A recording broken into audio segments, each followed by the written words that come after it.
All right, today we're jumping into a really fascinating concept. It's based on an imaginary conversation that author Emma Knight dreamed up between herself and 25 absolutely brilliant writers. And what were they talking about? Well, the complex, often hidden emotional worlds that women navigate. So let's dive deep into this.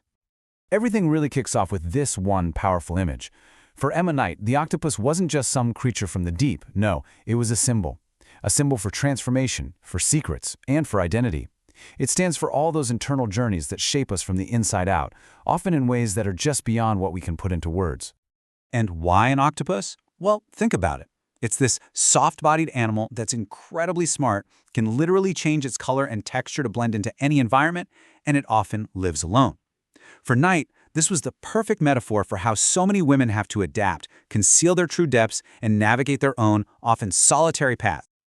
And that idea of blending in leads us right into our first section, secrets and camouflage.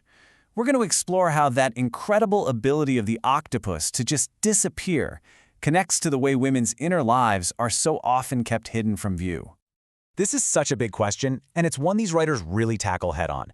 You know, it's not just about being unseen by other people. It's about parts of yourself being hidden even from you. So let's look at what these writers think is really at the heart of all this silence. Wow! I mean, Rachel Cusk just gets right to the core of it with this incredibly sharp insight. What she's suggesting is that women are often taught not to burden people with their inner world.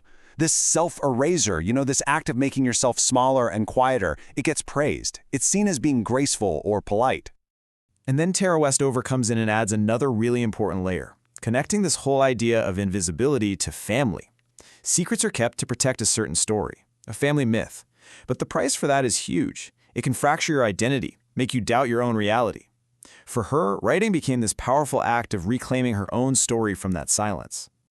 So what do? How do you fight back against this feeling of being invisible? Well, the authors in this imagined dialogue offer some incredibly powerful, really practical advice. Maggie Nelson says, hey, write down your contradictions. Let them be messy. Sally Rooney urges you to just speak, even if you're not ready, even if your voice is shaking. Rachel Cusk challenges us to stop performing, to stop softening what we say for other people's comfort.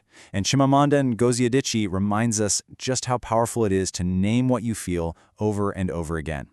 Every single one of these is an act of refusing to disappear. And this brings us right to our next big idea, intelligence in feeling. Here's a cool fact. An octopus has what's called a distributed intelligence.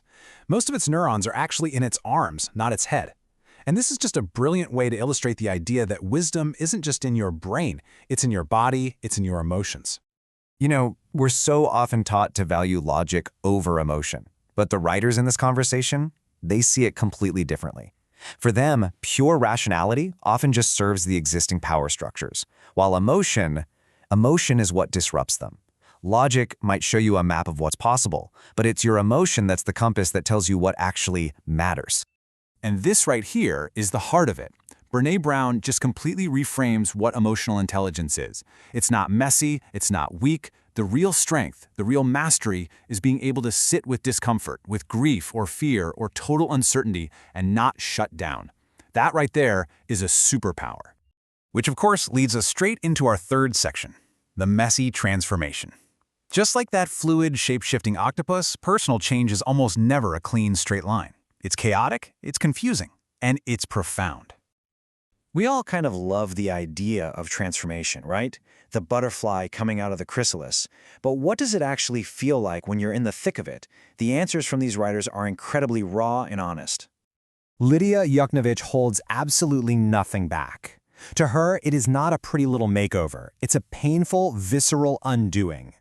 The myth is that you come out stronger on the other side, but she says you often come out softer, and that softness, that becomes your real strength.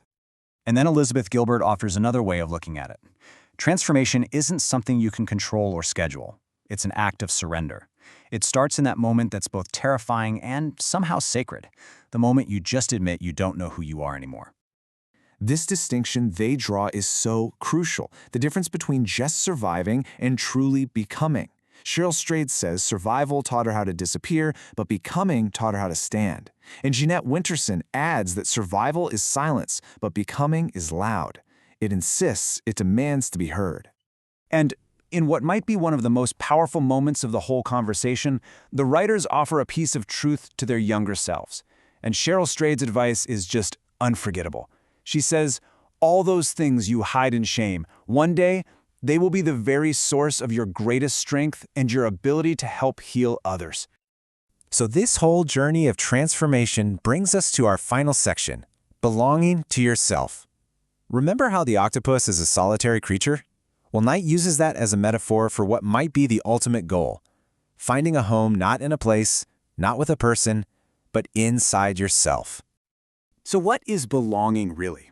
When you pull together all the wisdom from these writers, you get this beautiful definition. It's that comfort of not having to explain yourself all the time.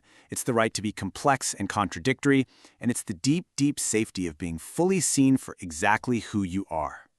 But then Yagasi comes in with this really critical perspective. If you feel like you don't belong, it might not be a personal failing at all. A lot of the time, that feeling of alienation is systemic. And she argues that just recognizing this is the first step toward healing, because it shifts the blame from you, the individual, to the structures that were designed to exclude. And this brings us all the way back to Emma Knight's central idea. Maybe belonging isn't some final destination you get to. Maybe the whole point is the process itself. Learning how to stay soft in a world that's hard, how to stay present with your own messy truth, and how to forge those moments of real, genuine connection. So as we wrap this up, what are the big ideas we can hold on to from this incredible conversation? Okay, first, your evolution is real even when no one else sees it. Second, your emotional truth is a form of strength, never a weakness. Third, transformation is a messy undoing, not some neat and tidy makeover. Fourth, true belonging really starts with making a home inside yourself. And finally, naming your own story is the ultimate act of reclaiming your power. So we'll end with this question, turning all of these ideas back to you. As all of these authors show us, the moment we stop erasing ourselves and we start telling the truth, we begin to write a completely new narrative. So the question is, what's the story that belongs only to you?